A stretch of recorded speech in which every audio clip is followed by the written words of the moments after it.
বর্ধমানের পর এবার হুগলির আরামবাগ। 4 দিনের মাথায় ফের অ্যাসিড হামলার শিকার কলেজ ছাত্রী।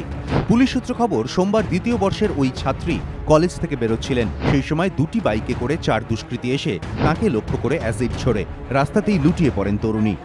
মোবাইল থেকে এক বন্ধুকে কোনো মতে ফোন করে ঘটনার কথা জানান তিনি। ওই বন্ধুই আরামবাগ মহকুমা হাসপাতালে ভর্তি করেন।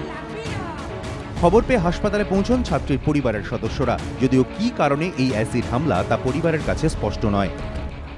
এদিন হাসপাতালে গিয়ে আক্রান্ত তরুণীর সঙ্গে কথা বলে পুলিশ। ছাত্রীর মৌখিক বয়ানের ভিত্তিতে মামলা রুজু হয়েছে। কলেজ কর্তৃপক্ষের সঙ্গেও কথা বলেন তদন্তকারী অফিসাররা। ছাত্রীর চিকিৎসার সব খরচ বহন করা হবে বলে জানিয়েছেন কলেজের অধ্যক্ষ। একজন শাসক দলের সাংসদ, প্রাক্তন অধ্যাপক, আর অন্যজন রাজ্যের শিক্ষামন্ত্রী। অথচ বিশ্ববিদ্যালয়ের স্বাধিকারের প্রশ্নে কার্যত ভিন্ন মত দুই নেতা। সৌগত রায় চান বিশ্ববিদ্যালয়ের স্বাধিকার, তারপর আস্তে আস্তে কলেজেরও।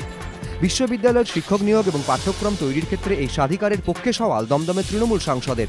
একই মঞ্চে উপস্থিত শিক্ষামন্ত্রী অবশ্য উদারভাবে স্বাধিকার দেওয়ার বিপক্ষে। পার্থ চট্টোপাধ্যায়ের ব্যাখ্যা, কলেজ বিশ্ববিদ্যালয়ের পরিচালন ব্যবস্থা খারাপ হলে দায় শিক্ষা দপ্তরেরই, তাই স্বাধিকারের নামে যথেচ্ছাচার নয়। দুই বক্তব্যে স্পষ্ট, সৌগতর তত্ত্ব কার্যত মানতে নারাজ পার্থ চট্টোপাধ্যায়।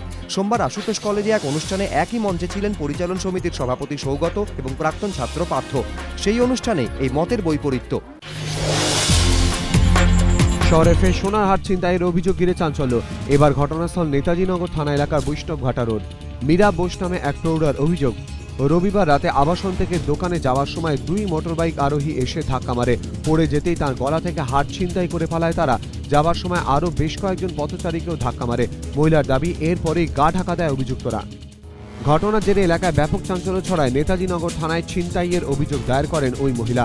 বাসিন্দাদের অভিযোগ, পুলিশি নজরদারির অভাবেই বাড়ছে দুষ্কৃতী দৌরাত্ম্য। সব মিলিয়ে নতুন করে প্রশ্নের মুখে শহরের নিরাপত্তা। যদিও পুলিশ জানিয়েছে অভিযোগের ভিত্তিতে তদন্ত শুরু হয়েছে।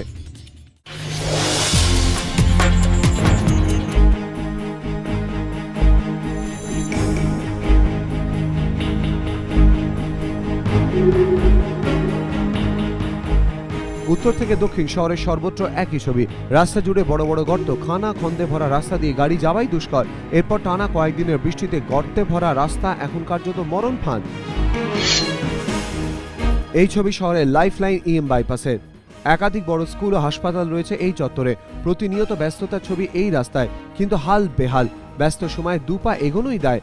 রাস্তায় কোথাও হাঁটতে গিয়ে হোঁচট খাওয়া, কোথাও আবার খানাখন্দে পড়ে যাচ্ছে গাড়ির চাকা। কোনো রাস্তায় গাড়ির গতি 2nd থেকে 3rd গিয়ারে তোলাই কঠিন।